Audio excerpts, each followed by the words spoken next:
Well, welcome back to Hoopsville after yet another lovely glitch that we will... Folks, you're welcome to volunteer technical assistance to a guy who's supposed to be an expert in the field. I'll be taking it at any time, shape, and form. We will solve it and get ready for Sunday. Knock on wood, though I am slammed between now and Sunday. Welcome back to this third segment of the show. We will hopefully not go off the air between now and then, but I can't make any promises. If you got questions for us, tweet us at D3Hoopsville, hashtag Hoopsville, email us hoopsville at D3Hoops.com. Join us on Facebook, Facebook.com/Hoopsville. Let's get right into the next segment. WBCA has always been a wonderful sponsor the last few years of Hoopsville, the Women's Basketball Coaches Association, and with it comes a WBCA Center Court segment, a chance to us to talk to coaches around the country for a wealth of reasons, whether it be the fact that they're doing stuff in their community, maybe they're involved with the athletic department in some capacity, whatever the case may be. In this case, it's a little bit about why a head coach has decided to take a little bit of time away from her team for some bigger life reasons. Joining us on the Skype Hoopsville hotline in the WBCA Center Court, it is the head coach of Wisconsin-Platteville. It is Megan Wilson. Coach, thank you for taking the time. Yeah, thanks for having me, Dave. I appreciate it. Absolutely. I appreciate it most especially. Let's get the cat out of the bag here. If nobody knows, and I know they do up in your neck of the woods, but I don't think it's as national as a story, and that's partially probably our fault. You've decided to take some time away from the team, at least last I checked, because your daughter, Palmer, great name, is battling cancer, and you guys need to find some time to make sure she gets the but the care that she needs. Is that a simple and effective way to talk about it? Yeah, it's pretty real life, and it's pretty accurate. She's my number one priority right now, and getting her the care she needs, and so it required me to make some choices, and I felt like me being there for her was the right choice. How hard is that kind of choice to make? And I mean that totally understanding with a father of two children, that in reality it's not a hard decision to make. But you're right. A head coach of a college program. You have those types of responsibilities, and we're in the middle of the season. So is that a hard conversation? Is that a difficult one to have? Yeah, I think it's super difficult. I think the reality of the situation was, we learned of her diagnosis in September. And so after some initial appointments and, talking with her team of doctors about what her treatment plan would look like, I think it was very real to me at that time that she was going to start radiation in the middle of December and would take us through. I mean, she treats almost every single day of January. And so being a coach in the WIAC, and I know well enough what a grueling league we're in. And, so it was absolutely a tough decision, but, I've had great support at the university, especially in the athletic department. And, we talk about the Division III experience all the time. And, it's a roller coaster for me every day, if I'm being honest. And some days I'm good and some days are tougher than others. And, these 18 to 22-year-olds, I'm here to give them a great experience. And that's not a roller coaster they signed up to be on. So, well, I think they're learning a lot of life lessons, stuff that they're going to take away this year. I thought that what was in their best interest and my best interest was to take a little bit of a break during this month and just, I've still been there when I could, but they have more consistency with my staff than they were ever going to get from me. Is this a lengthy... I couldn't get a sense. We should point out you were there through the end of the semester, so this was a late December departure. Is this the rest of the season, or is this for a short period of time? No. So she was diagnosed at the beginning of September, around September 14th, and so she's her treatment calls for 43 weeks of chemotherapy and 28 days of consecutive radiation. So she has radiation weekdays, Monday through Friday, and that started mid-December. So with the holidays, she has 8 treatments left, and she wraps up the month of January with a 5-day chemo week. And so, we come up to Madison on Sundays. We go home on Fridays if she's feeling up to it. And so, like last Saturday, I was able to drive myself to La Crosse to be there for our game. This Saturday, we're at home. So depending on how she's feeling and how her counts are. If we're lucky enough to stay out of the hospital this weekend, I'll try to be there on the bench and, in a different role, but I still feel like I can add value. And so she will treat all the way through the season, but our load will definitely lighten up and, hopefully I can be there for the remainder of the season in February. Obviously, it's a challenge, and there's more priorities than just basketball, and clearly that's in play here. But I also know of coaches who've said, listen, I've got those things going on, but basketball can sometimes be the distraction, or even players who will say that. Yeah. This is not that opportunity. So how do you distract, or how do you step away, for lack of a better description, for that moment for yourself?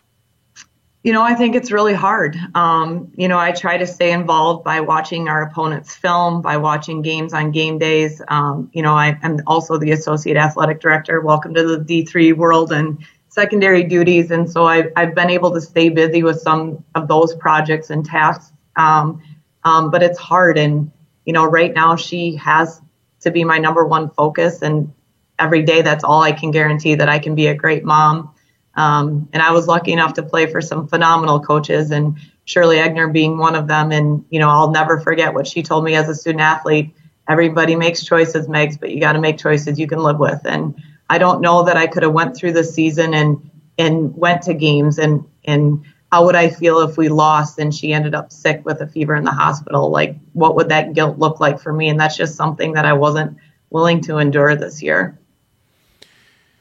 Well, yeah. And if you're getting advice from Shirley Egner, there's one person you take it from and listen to. It's Shirley. And For she sure. gave you good ones there, the dean of the WIAC.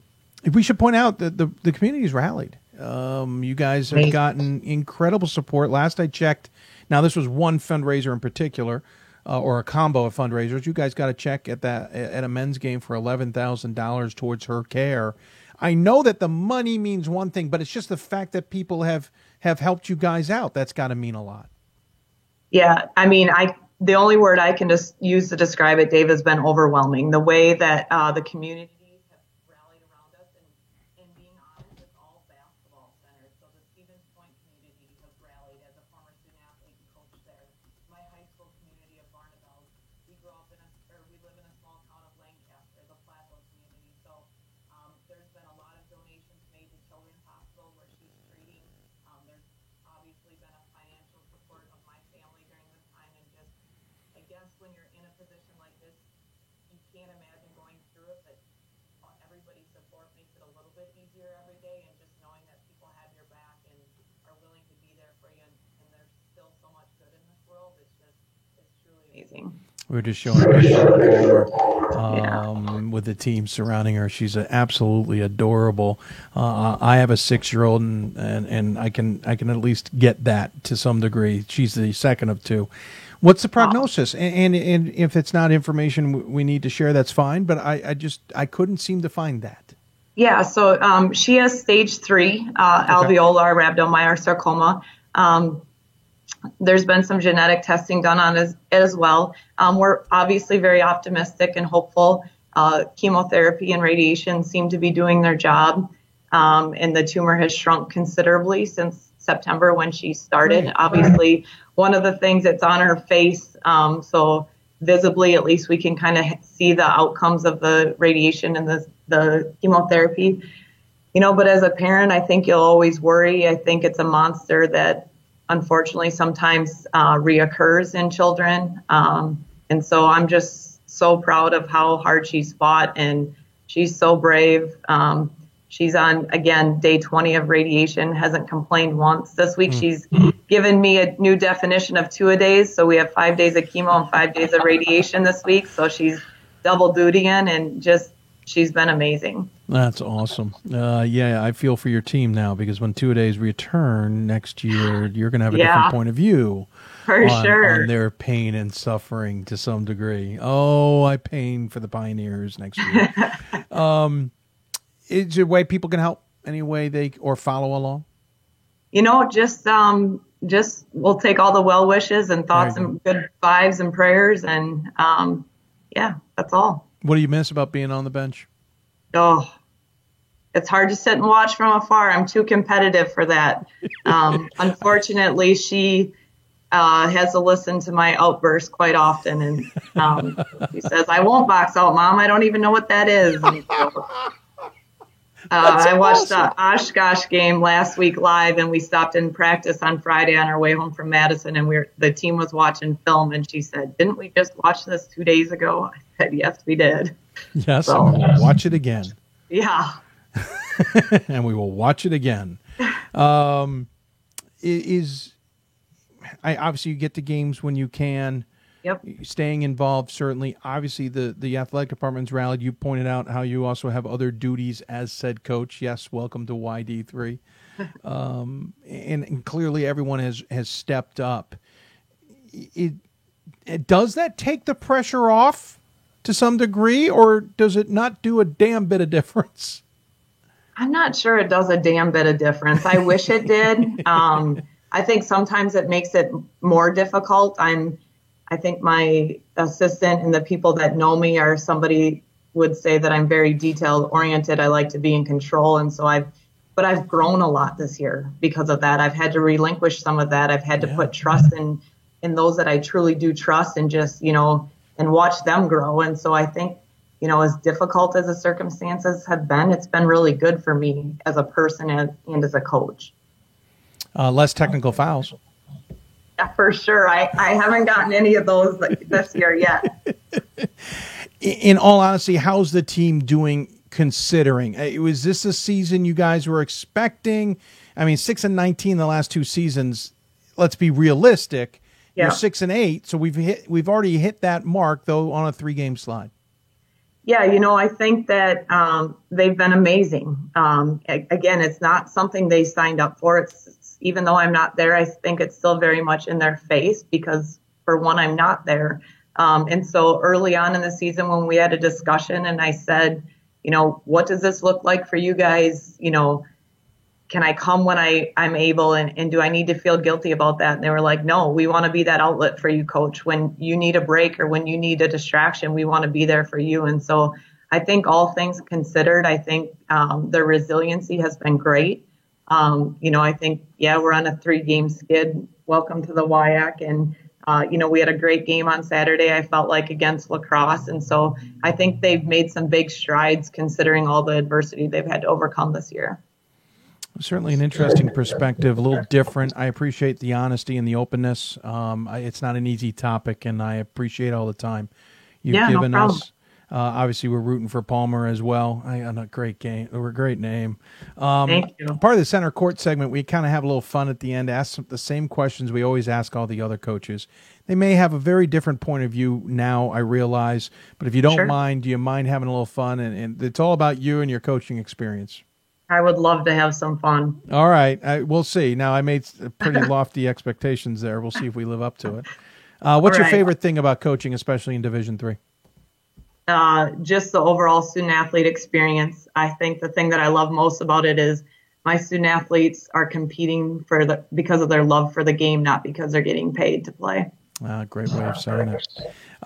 Your biggest pet peeve? Lack of effort. I cannot stand lack of effort, especially now. Okay. Yeah. Oh, yeah. Oh, like I said, I fear for your Pioneers. Moving forward. Sorry, guys. Gals. Favorite rule or nuance in the game? I love the addition of the 10-second backcourt. I think it really changed the game and made for some exciting end of the game opportunities. So yeah, I like that. I like that as well. Any rule that you would, though, want to add, remove, or change? I'm not sure how I feel about the charge arc. I feel like we get it wrong more than we get it right. And so maybe that. Yeah, if we could get rid of that box, by the way, that also doesn't exist, but does exist. I'm so confused. Yeah. I can count on one hand how many games I've seen where that's actually been called. I don't even know if I can say that, Dave. Fair. I also see 18 games in 3 days usually, so sometimes dumb luck is more about it than anything. Any pregame ritual or superstition?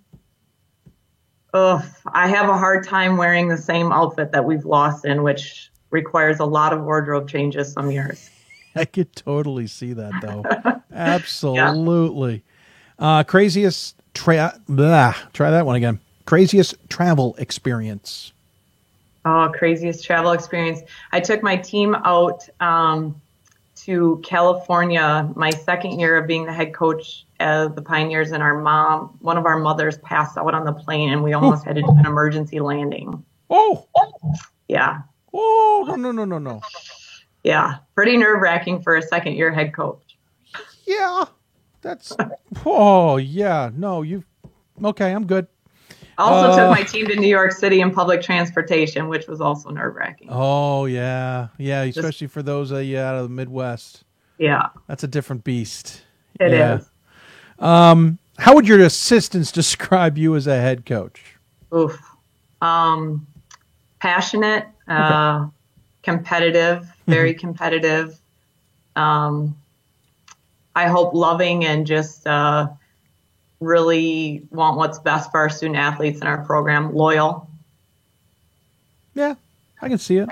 By the way, on that travel experience, when you said you started heading out, I was very worried you were going to say Vegas. I'm just glad you didn't. No, we've had good experiences in Vegas. Yes. No, I'm glad. We need you back. And for the record, I'm the one who has the bad travel experiences. Yeah, this year you had a tough time. Yeah. No. I may not return. I'm just kidding. Actually, it was very close to driving. It wouldn't have solved the problem, but I would have felt better doing it. What do you tell a recruit that gets them excited to commit or excited? Let me try that again. What do you tell a recruit that gets them excited or gets them to commit to Platteville? I think for me, after being a part of some pretty storied programs, just that they can be a part of changing the culture and changing the history at UW-Platteville. And so do they want to come and be a part of something special and changing our program around? That's a good way of saying it. I like that. By the way, Ira Thor says New York City public transport is challenging for those who live there. That's true. Well, my assistant handled it this year, so kudos to her because she went to New York with them on her own. So I got a new person in charge. I'd love to see how that changes. Anyway, when you retire, and let's be honest, all coaches eventually retire. What do you hope people will remember you as a coach? That I cared for my student athletes as much as if they were my own kids. Wonderful. Well, so that also changes a little bit, does it not now? It sure does. But they know full well this year that they're my number 2 priority, and them having a great experience. And I think that's what made my decision to give them more stability and put them in the best position to be successful this year in the hands of my 2 great assistants. What made that decision easy? I would argue they're always number 2. You just don't realize they're number 2 sometimes. But I'll give you that. Coach, thanks for the time. I know it's not the most glorious topic to talk about, but I appreciate the time. I appreciate the words and the forthrightness as well. Really appreciate it. You were nominated by your peers. I don't know who. I just know you were nominated. The WBCA said, oh, by the way, we also have this. So I appreciated getting the chance to chat with you since we haven't seen you in Vegas in a while. Yeah. And as always, we give the guests the final word. Any final thoughts you want to share with those who may be tuning in? Just that as much as the game has done for my life, just to remember that life's more than the game. So true.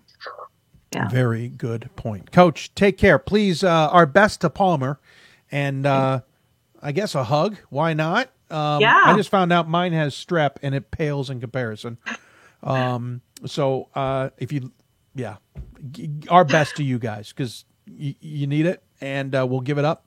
And we look forward to seeing you back on the sidelines and Palmer on the sidelines as well. And take care, and we'll talk soon. Thanks so much, Dave. Thanks for having me. Absolutely. Megan Wilson joining us on the Skype hotline in the WBCA Center Court. You can follow more of her and the team, obviously, out there in Platteville. Palmer, go strong. We'll finish up the segment with another picture of Palmer surrounded by her team. We'll take another break. When we come back, Scranton women's basketball coach Trevor Woodruff has been patiently waiting for us. We'll get to him. We're going to overtime thanks to tech issues. Back with more after this.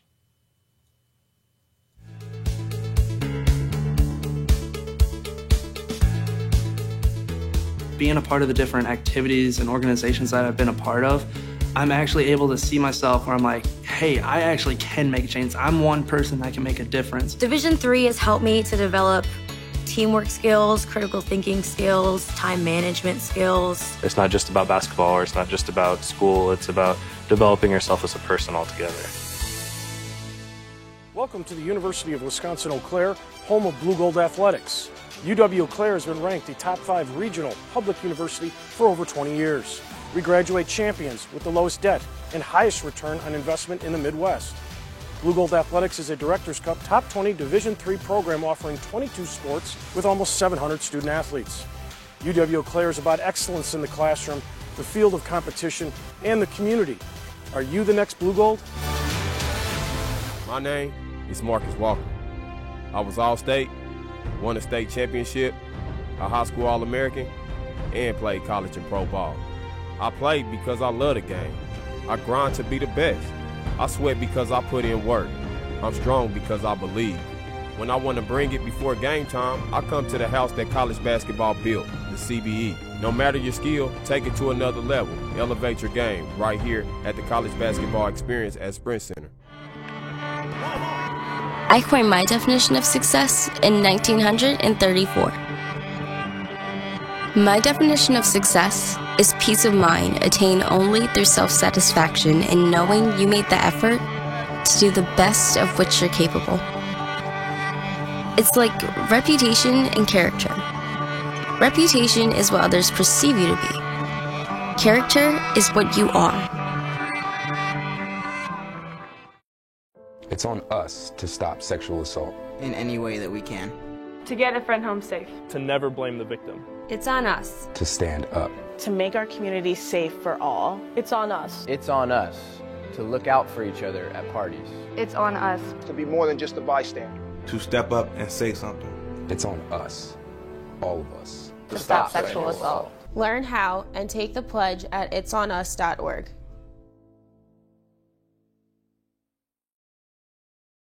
We've got more schools than Division I, more fans than Division II, and more upsets than March Madness.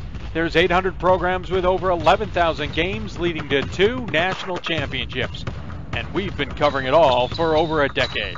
From Eastern to Occidental, from Puget Sound to Piedmont, from Southwestern to the University of New England, and from Hope to Calvin. Nobody covers Division III basketball like we do. We're at D3Hoops.com at www.d3hoops.com.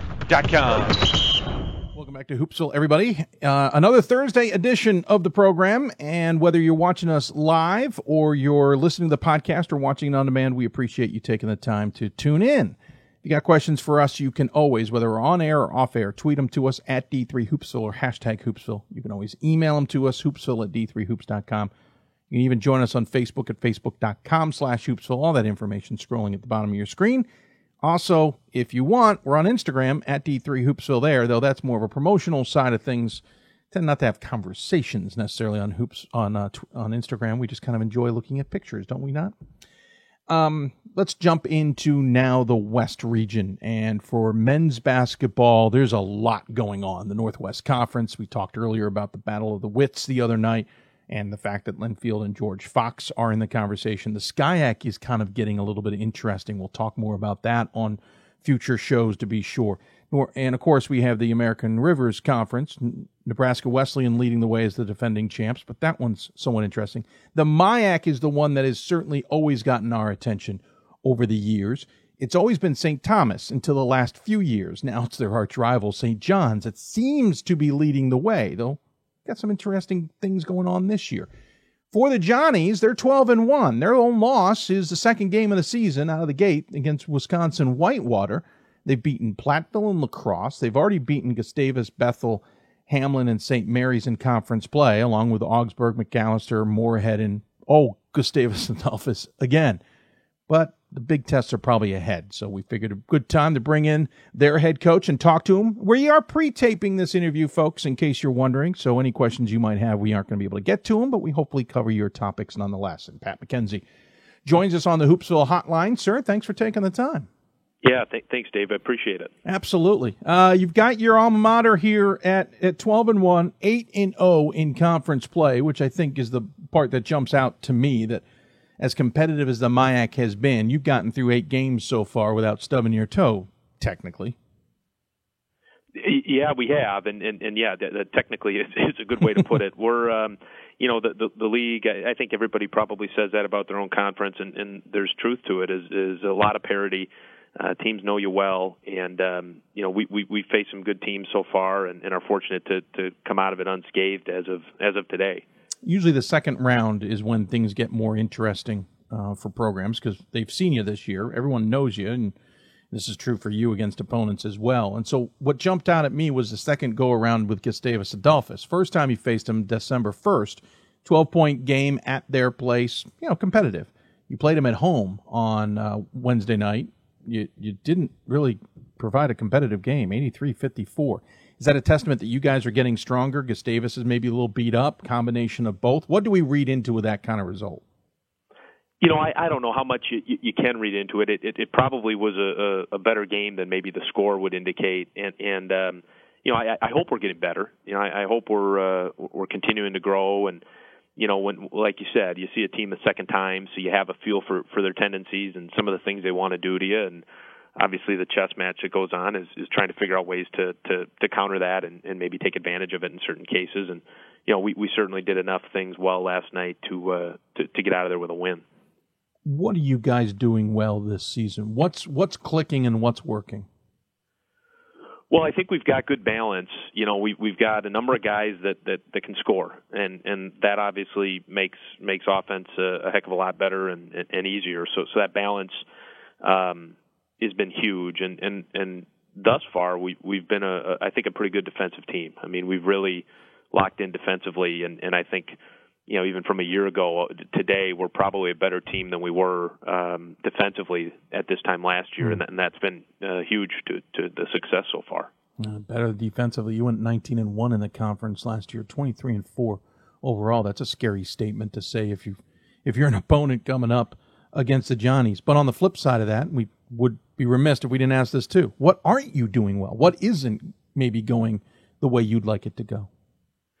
Well, we're still, I think at times can be a little sluggish with some of our rotations and some of our reads offensively, and then, I think really even looking at a box score, we're turning the ball over too much, and we've gotten away with it per se, but I think we all know that you continue to do that when you, like you said, you get into the second round of the conference.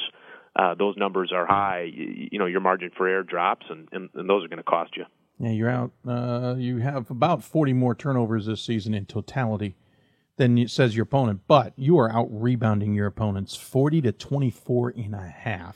You're shooting the lights out of the building compared to your opponents, 57% to 37%, and that includes beyond the arc at 45-31, and obviously shooting well at the free throw line. There's a lot on a stat sheet that you can read into, but that stuff jumps out at me. You've got some stellar numbers on this stat sheet.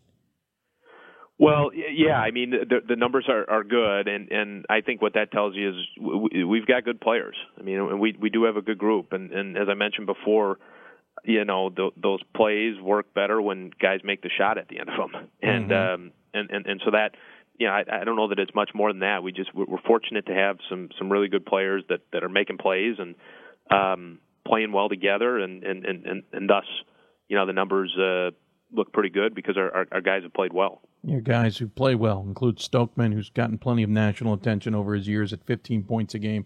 He's shooting 55%. He's also shooting 53% from beyond the arc with 5 rebounds plus plenty of assists to hand out on top of that. He gets his teammates involved, and those include Alde at 12.5 points and Walford at 12 points. You've got a lot of weapons because you got 2 more guys at 8 points or more a game. Your rebounds are being pulled in by Walford at 9, but everybody's involved there. You do have more than just one target. If you look at Stokeman, you've got other guys out there that make it really challenging for defenses, I suspect. Well, yeah, I mean, you hope so. You hit it on the head. I mean, David he's really good. I mean, he's a darn good guard. He does everything well. Fun kid to coach. I mean, he's one of those guys that makes you look smarter than you are. And yet then you also have some other guys that are capable. I mean, we've touched on that balance. And with the balance, if they play together, we're able to kind of take what's there and share the ball and find the right matchup or the right shot. And again, they've been going in so far, so that makes life easier. What you pretty much started the same five. It's Stokeman, Alday, Welford, Hansen, who has one game where he didn't start, and Baker. That's been basically the group of five that gets out the door, as it were. What's important about that starting five at the beginning of a game or the beginning of the second half that you guys have relied on so heavily? They've just played well together. I think they've given us we've gotten off to good starts. Again, I think they've been really sound defensively as a unit. And so, I'm kind of one of those guys that, if it ain't broke, don't fix it. And, as long as we're playing well and have kind of a rhythm or a rotation, we're going to stick with that. But I think it's also, we've had guys come in off the bench and we've got great depth this year. And that's been huge because different guys have stepped up different nights and given us the lift we needed. So again, so far, so good. Let's circle back to Stokeman again. He leads the team in shooting for the most part. There's guys with better percentages, but just not qualified shot-wise. So leads the team in shooting, leads the team in outside the arc shooting, leads the team, I think, on free throw shooting for the most part. He's not the leading rebounder, but he's second. He's got the most assists. Unfortunately, he's got the most turnovers, but that's what happens when you have the ball in your hand. He also has the most steals, and he has the most points. That says a lot on the stat sheet. But what is it about him, as you said, makes you look good as a coach or makes his players look even better? David he's probably the most competitive kid I've been around. I mean, he is extremely competitive and extremely smart. And so, that combination, he works at it. He understands what he needs to work at. He understands what a defense might do to him, how he can combat that. When to make a play for someone else, when to make a play for himself. I mean, he's really a well-rounded player. He's a well-rounded kid. I mean, he's a academic All-American. I mean, you can't say enough good things about him. And but I think those two traits, his intelligence and then his competitiveness, are kind of those separators. What's the difference maybe in his game or the team? You mentioned defense, but there's got to be more going on because 23-4 last year was certainly solid. 19-1 in the conference, ridiculously solid. That's St. Thomas type numbers. What is different about this team though this year? Because for some reason, and maybe I'm the only one, I've got you, I think, right around 10 in my ballot. What makes you guys? I feel like you're more dangerous this year, even though technically the cat's been out of the bag. Yeah, well, I mean, I hope you're right. I don't. I don't have a great track record. Wonderful. Yeah, I hope you're batting 100%. I don't know. Rather, no. All right. Who knows? Yeah, I don't know that we are. Again, you just sort of turn the page, right, and try to focus on this year's group. If we are more dangerous, that would be awesome. I don't know that that's the case, but we've like I said, we've got great balance right now and really good depth, and the guys are playing well and they're playing together, and all those coach talk type things you mentioned are true with this group as of today, and we just want to continue to do everything we can to continue the momentum. There's some interesting similarities between last year and this year so far. Last year, we lost your first game of the season, the third game out. This time it was the second game out. Didn't lose last year until the second one until February 3rd against St. Olaf. But unfortunately, the end of the season resulted in Augsburg knocking you off in the tournament and then Bethany Lutheran knocking you guys off in the first round. You're on the same track record, as I said, right now. We're on the same track in the sense that you still haven't lost. You're deep into conference play now. What is going to preclude what happened at the end of last season, or what do you guys learn from the end of last season to try and use now? Yeah, thanks for bringing that up. I'm sorry. It's been a good day. Yeah, no, I appreciate Great interview that. up until then, right? It's funny because I think when you look at last year, professionally, personally, you name it, it was a great year. I mean, we had a lot of success, a lot of things to be proud of. A great run, and certainly since I've been coaching, as good a year as I've had, and yet haven't ever felt as bad at the end of a year. Mm-hmm. And I think that's the cruelty of this business: is the better you are, the better year you have, the harder it is when it ends. Mm-hmm. So that was certainly a learning point just from a big picture standpoint. But then I think that group of seniors last year we were hell bent on winning that conference, and I don't know that there might have been a subconscious kind of sigh of relief when we did, and I don't know if we lost a little bit of our edge or not, but we have to maintain that edge. The flip side of it is, Augsburg was really good last year, and they beat us. And Bethany Lutheran was really good and played out of their minds, and they beat us. So, it's not like we lost to two, Sisters of the Poor. True. It just so happened that we got beat by two really good teams, and it's still, I think it'll probably always be in the back of your mind. It kind of haunts you forever, and yet, we got to turn the page and do everything we can to hope it doesn't happen again that way this year. You got St. Olaf ahead of you, who beat you last season, though they're 7-6 so far. And then after that, lurking is St. Thomas, who you swept last season. It's not that long ago, Pat, that St. Thomas was the behemoth at the top of the MIAC, something like 10 straight conference championships. And you guys, every once in a while, because of the rivalry, would nip them. And that was the news. Now you're the ones who are on top of the conference. And St. Thomas, no one's talking about, certainly improved this year. They're right there in the mix, sitting in second in the conference right now. That game's lurking. As an alum, we were talking about the Wits rivalry. Hope Calvin's another one we always talk about. What's that rivalry like? And is sweeping a team in the season good enough? You cut out right at the end of that, Dave. I'm sorry. It's all right. Tell us a little bit about the rivalry as an alum yourself and how it's ebbed and flowed. And on top of that, is sweeping your rival, as you guys did last year, good enough? Well, you hit on that. I mean, they're very good, and they're loaded again this year. Yeah. I mean, they're legit. They got a great group. John, obviously, the whole staff. I mean, they do a great job down there, and certainly sweeping them. I think from an alumni standpoint, I've said before, I'm not. We could go 2-23 every year as long as we've got them those two times. It's a great rivalry. It's a ton of fun. I think the alums and the students, the fans certainly enjoy it. I think John would probably echo it. There is an added intensity to it with the atmosphere, and yet ultimately it's a game. And like you said, I mean, there were years where we swept them, and they still won the conference. Well, I'd rather win the conference, Sure. So it's still just one game in the conference schedule, but obviously the atmosphere, the intensity, the rivalry around it it's awesome. I mean, it's a great event. One of those I definitely want to get to, along with the Wits and Hope Calvin and the rest. Looking forward to that somewhere down the road. Again, St. Olaf ahead, Carrollton and St. Thomas on the road, so you'll get St. Thomas at their place first before getting them at home near the end of the season. What's the message to the team in the locker room right now as you guys kind of really enter you've been in the fray for the conference, obviously having played 8 games, but you're really kind of turning into the grind of the conference now.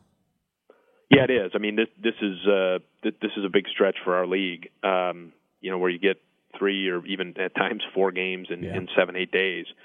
So a lot will shake itself out. Ours is just, we got to, again, kind of turn the page, look forward. What do we have to do to get this next win, and how can we best position ourselves to make that happen? And so, the message right now is, what are a few things we can clean up from last night, and what are a few things we need to be, touching up, getting ready for St. Olaf, because they got a good group. I mean, I think they're a little bit deceiving. They've been injured. They finally are back to full strength. I think that's going to make a difference with them, because that's a team that returns a lot from an NCAA tournament team last year. So I think they're poised to make a real run at it here. Finally, you got 5 non-conference games, and there's always a conversation about who's good enough in the MIAC to get out as an at-large, and 5 games isn't a lot to build an out-of-conference resume on. Is this a format that the conference is okay with sticking with? Women, I should point out, going back to double round robin, which will limit them, I think, to 3 non-conference games. Or is this something that the MIAC's got to really take a look at and find a way to open up some non-conference competition for everybody? Yeah, I know we've talked about this before. I certainly, it is being talked about. I know that, and it is a concern. And how much traction it actually has, I don't know. I mean, I think some of this is probably above the coaches' meeting, and I can't speak for every coach in the league, but I feel pretty comfortable in the guys that I know well enough to say we all obviously want access to the NCAA tournament, and the size of our league at times can certainly prohibit that. I think, and you touched on it; it's been mentioned before. I don't have enough information to say where it goes or how it's going to go, but it's certainly a valid point. Thank you for answering that. I forgot I had asked you in the past, but with the women going back to the double round robin next season, it's kind of come back in my mind. So yeah, that's the reason. I thought the women had gone in a nice direction, but we'll digress from there. Coach, thanks for taking the time, joining us. Really fascinated to see how your Johnnies are doing, and look forward to seeing how you guys do the rest of the season. As you know, we always give the coach the final word. Any final thoughts you want to share with those tuning in? I'll just, I know you guys do a lot for the SIDs. I'll shout out ours. Yes. Ryan Klinkner. He goes by the Colonel. Why? I have no idea, but he does. I love it. He's as good as there is, so we appreciate all he does. So he's probably not even listening, but shout out to Klinkner. He will now once everybody tells him that you said something. So there you go. I agree with you, sir. I love working with him with both this and the Gallardi. Unfortunately, not this past year, but that's another topic for another day. But not the results of him or I. But enjoy working with him. Also enjoy talking to you. Thanks for taking the time. Good luck. We'll talk to you somewhere down the road. Thanks, Dave. And he is Pat McKenzie, the alum of St. John's, leading his Johnnies to a 12-1 record, 8-0 in conference play. Again, coming up on Saturday at home against St. Olaf. Then next week, they got the doubleheader of Carrollton and St. Thomas before returning home on the 23rd against St. Mary's. It's going to be fun to watch. Plenty of action worth tuning into if you get the opportunity, especially that 21st game against St. Thomas. That should be must-watch television or web streaming or whatever you want to call it. Going to take another break. When we come back, plenty more Hoopsville ahead. You're watching Hoopsville, presented by D3Hoops.com from the WBCA NABC studios. More Hoopsville on the other side of this break.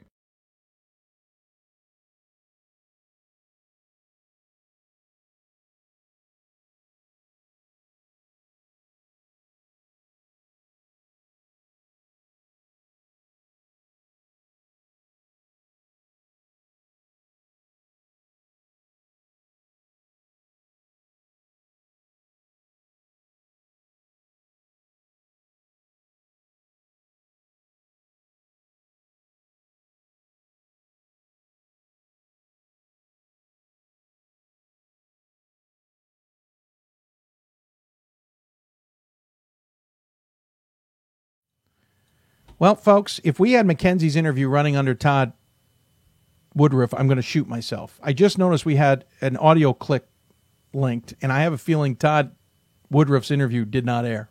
And I just realized you're now listening to me now, and I have a feeling you didn't hear any of that interview, and you didn't hear anything I was just saying.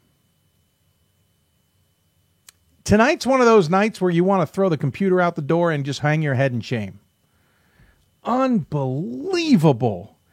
That might explain no, it doesn't explain the text we got about audio being way down way long time ago. Well, folks, if I screwed that all up, I greatly apologize. Wow. You're all probably sitting there going, oh, Dave's back. Unbelievable. We're going to have to go back and see if Todd interviews on there in any way, shape, or form. If it's not, we will get Trevor Woodruff back on the show in quick succession, and everything he said has been lost, which would really stink. It has been one of those nights, folks. Sick kid, another one that had a doctor's appointment. We're running late trying to get the show on the air. Anyway, what I was trying to say out of the Northwest Conference, if you still happen to be tuned in, is that you can maybe watch all four of those games at the same time, or watch 4 games, or watch 2 games, or watch 3 games at the same time. Northwest Conference, part of their streaming provides is the fact that you can probably listen and watch the games on your computer through their portal, multiple games at a time. Now, I don't know if they actually have that set up. We're gonna have to test it, but I believe it's an option. Not an option on the big screen on Amazon Fire, but I believe it's an option for you out there. Ira says, you realize the show has gone down tubes since New Jersey City uniform was moved. I don't agree. We moved that uniform a year plus ago. About a year ago, actually. And last year was great. This year, you may be true, but maybe it's because of the tear in said uniform.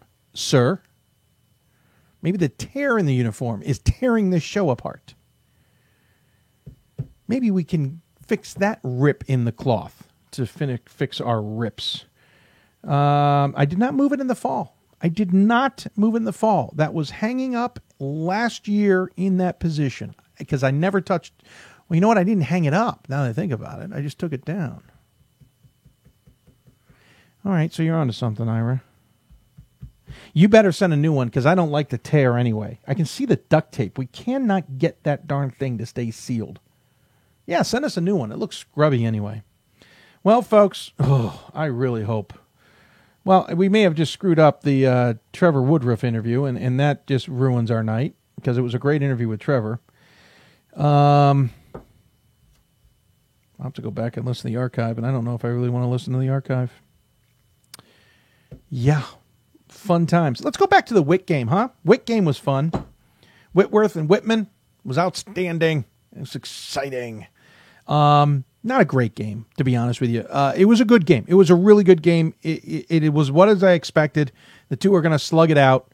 It wasn't clean because both teams were going at each other. It wasn't smooth because there was some breakups to the game.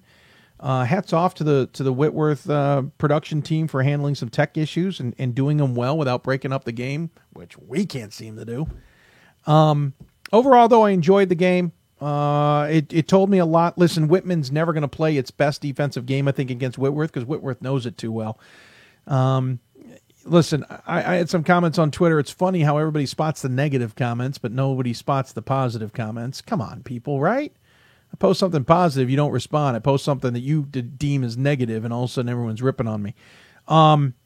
There's guys like Ben Bishop, I feel like disappear. I would love to see if Whitworth can figure out a way to do what they're doing and get Ben Bishop more involved, Whitworth becomes an even more dangerous team. Ben Bishop is not a singular talent necessarily. He's usually the tallest guy on the floor. He's usually the biggest guy on the floor. He's got. I like how he plays inside. He's got some good moves, so he's got to stop lowering his shoulder. He gets called for that at least once or twice a game. But if they can start getting inside to him, I think it's going to force defenses into some tough situations because either they're going to have to think about double teaming Bishop. They do that, it opens up the outside game, and their guys can hit. We know they can. Or it opens up the mid-range game. If they decide not to double team, they run the risk of Bishop scoring 15, 20 points inside, grabbing a ton of boards, which he already does. That's the equation with Whitworth I'm waiting to see. Because I don't feel like they get Bishop involved. In the second half against Whitman, he wasn't even a factor. And they didn't even start the second half. How that evolves this year, I want to see. Kyle Roach is good, but Kyle Roach still is stubborn. I like him as a player, but he's got to remember sometimes it's not all about him. He doesn't have to do it all. He's got enough good guys on this team. Lester will grow into his role. There's others on this squad that I think that will help Kyle, but Kyle's got to remember he doesn't have to do it all himself. They've got one of the best shooters in the game in Ben College. There's no reason just the trio of Roach, College, and Bishop can't take Whitworth far and long. But Kyle's got to sometimes remember to control. And when he's in control, when he's in the scope of the game and he hasn't let his head get to him, he's really good and really tough to stop. And as good as Hopkins did against College to basically make him disappear for that game, College still hit a bunch of shots late that changed the outcome of that game. And he did it against Whitman too. He had a bunch of shots. I guarantee you he wants that last shot back. He shot that while still in the air. He caught and shot while still in the air. He had time to land and shoot. If he lands and shoot, Whitworth maybe wins that game. He hits the buzzer beater to win it. yeah, Whitman on the other hand, I don't. Whitman's good. They're talented. They've got a lot of depth. Maybe it's just me, and I do my best to learn from teams themselves or from others. But it feels like when they're under the gun and the pressure's on to either come back or hold on to a lead, they go to one-on-one basketball. One guy will try and do it on a possession.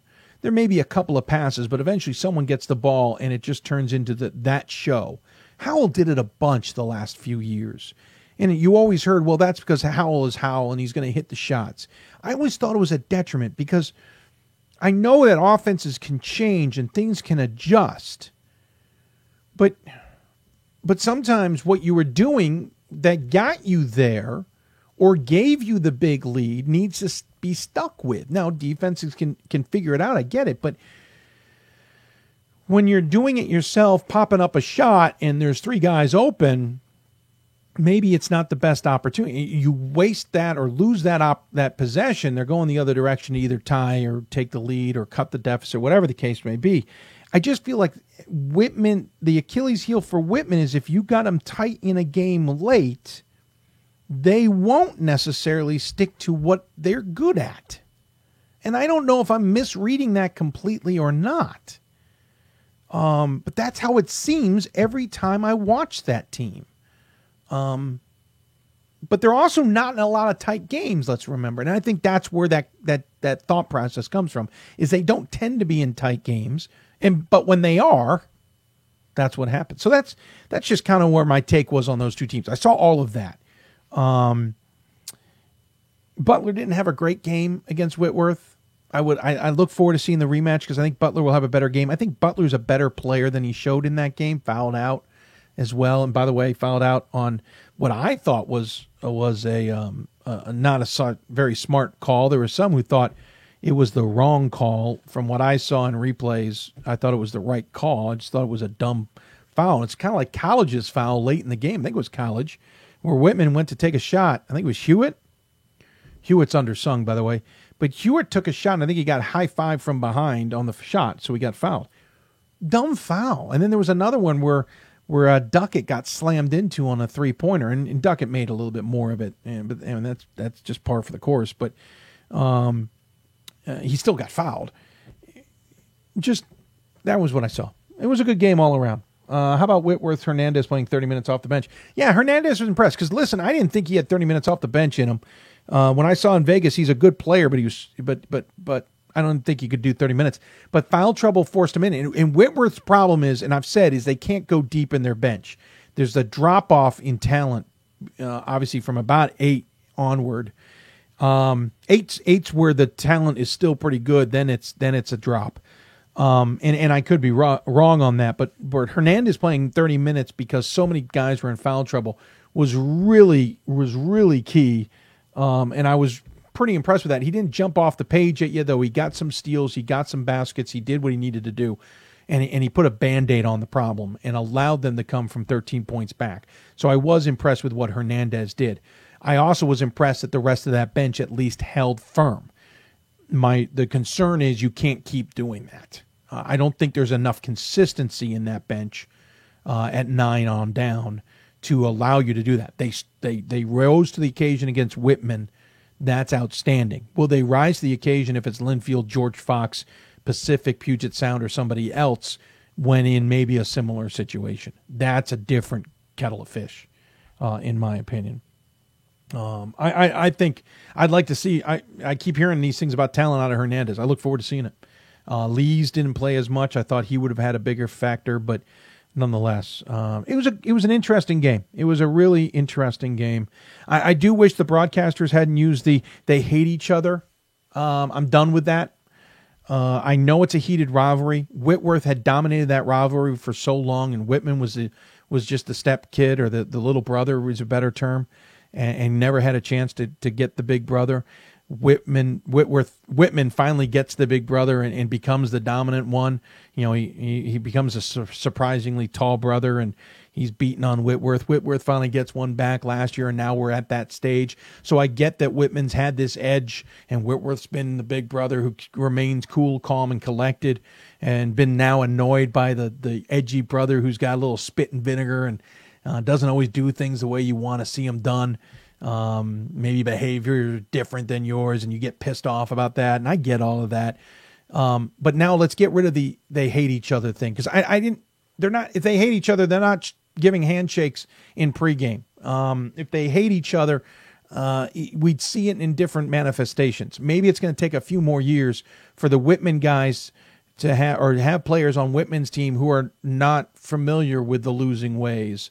Or a few more years for Whitworth, for them to have guys who are not familiar with Whitman having been that little brother, and things will settle down. We've gone from one stream to the other, and we'll kind of settle down in the middle. But that would be the only thing I would love to see change, is some of the attitude and some of they hate each other. It's a rivalry. They're going to go at it. I don't think they hate each other, but it's a rivalry. It's an absolute rivalry. It's a good rivalry. We had a bunch of good rivalry games this week. But the whole they hate each other thing, I think that's got to go. I think that's got to get removed from the narrative. And if you're broadcasting a game for either of those squads, I think you need to remove that too, because Hope Calvin don't talk about hating each other.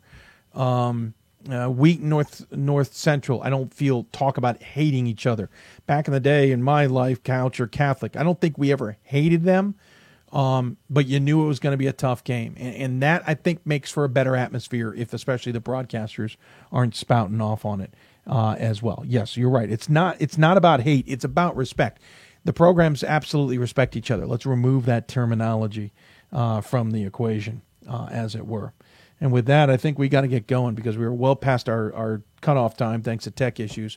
I have a feeling I got some messages that are going to tell me some ideas to solve them.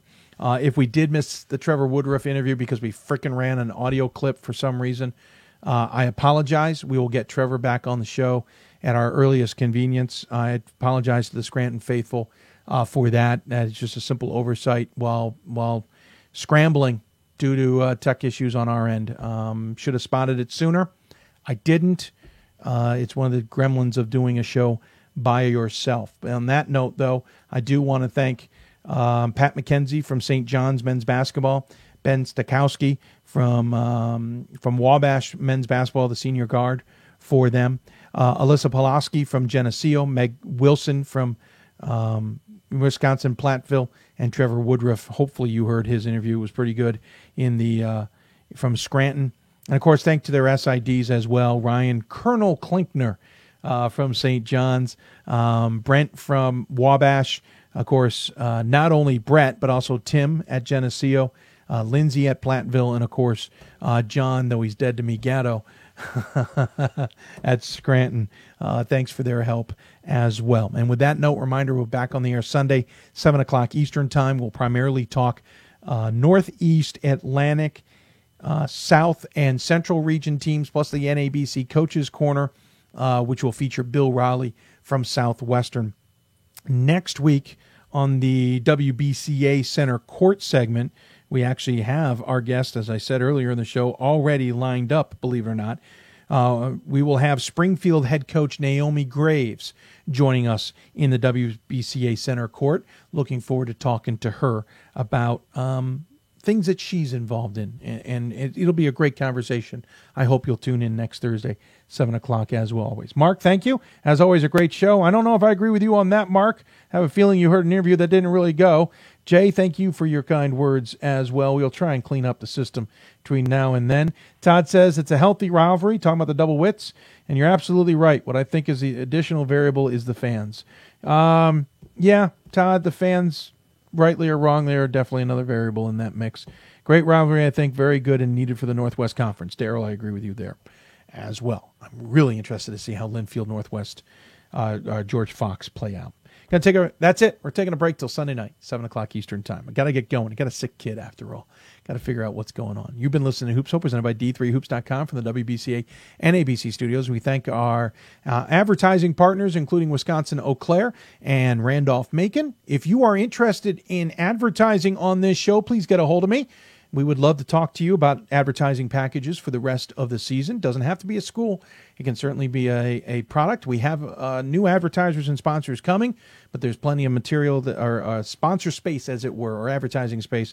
Be happy to welcome you on board as well. Don't forget, we are planning the Hoopsville Marathon on January 31st. It's a Thursday, though some tweaks may be coming to how we execute that marathon. More information as we kind of figure things out, as it were. And that's it. That's all I got right now. Thanks for everybody tuning in. Appreciate it. Thank you all for being a part of the show despite our tech issues. And we'll talk to you on Sunday night. You've been listening to Hoopsville.